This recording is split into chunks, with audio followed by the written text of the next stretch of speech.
Alors, quelles ont été vos motivations pour vous inscrire au master ingénieur en e-formation? Eh bien, quelques années auparavant, j'avais fait un master en ingénierie pédagogique pour les langues. Et dans le cadre de mon travail à l'université, j'avais besoin de développer un peu plus les aspects e-learning pour placer maintenant un master à distance et éventuellement d'autres formations. Donc j'avais besoin de développer certaines compétences qui pouvaient me servir dans le cadre de mon travail, tout simplement. Alors, comment s'est déroulé votre parcours? Très bien, magnifiquement bien. C'était un très bon moment. Ça a été très dur, dans le sens où ça a été un investissement en temps assez lourd.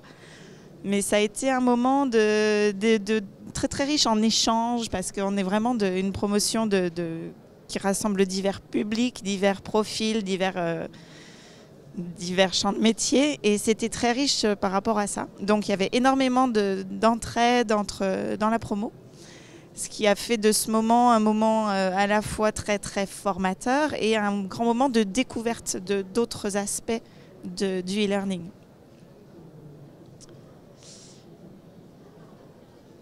Alors, quels apprentissages avez-vous les plus appréciés? J'ai été particulièrement passionnée par l'ingénierie des systèmes tutoraux et par ergonomie. C'est des modules qui me parlent beaucoup parce que je m'intéresse énormément à tout ce qui est stratégie d'apprentissage, implication cognitive. Donc nécessairement, ça a fait appel à mon cœur de métier, qui est dans l'enseignement des langues. Et j'ai découvert des aspects que je ne connaissais pas, donc ça m'a permis de développer encore plus d'idées, de champs de connaissances sur ces sujets-là.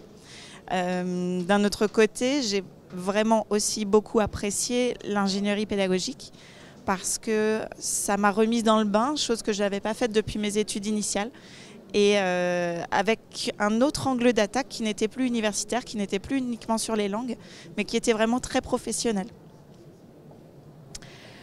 Quelle modalité pédagogique avez-vous préférée? Le travail de groupe, c'est pour moi une des modalités pédagogiques qui m'a le plus apporté.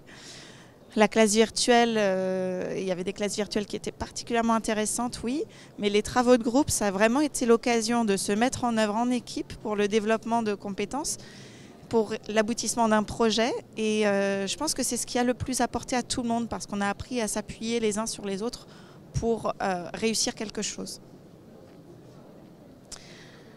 Comment avez-vous travaillé avec les autres apprenants et avec quels outils? Il y a eu énormément d'utilisation du forum donc sur la plateforme, mais aussi beaucoup d'échanges via des solutions en ligne. Donc, pour n'en citer qu'un, je vais dire Drive quand même, Hangout, Skype. Donc, ça fait deux, du coup, j'en cite deux. Et on a fait beaucoup d'échanges comme ça. Et puis beaucoup de travail collaboratif en direct, donc en synchrone, donc via les outils collaboratifs du Drive notamment. Et qu'est-ce que vous faites aujourd'hui? Avez-vous des projets e-learning? Alors oui et non, dans le sens où je suis restée au même poste, au même endroit.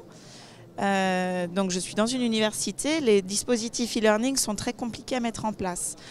Je fais partie d'un groupe, la Mission Numérique, qui a pour vocation d'essayer de développer au maximum les outils pour leurs atouts pédagogiques, donc de montrer aux enseignants les atouts pédagogiques qu'il y a derrière le numérique et d'optimiser justement les moyens numériques pour favoriser les formations multisites parce que l'université est présente sur plusieurs villes et l'objectif est d'essayer de favoriser la transmission via des outils qui vont permettre justement un travail multisite et non plus uniquement en synchrone, dans une classe, de façon traditionnelle.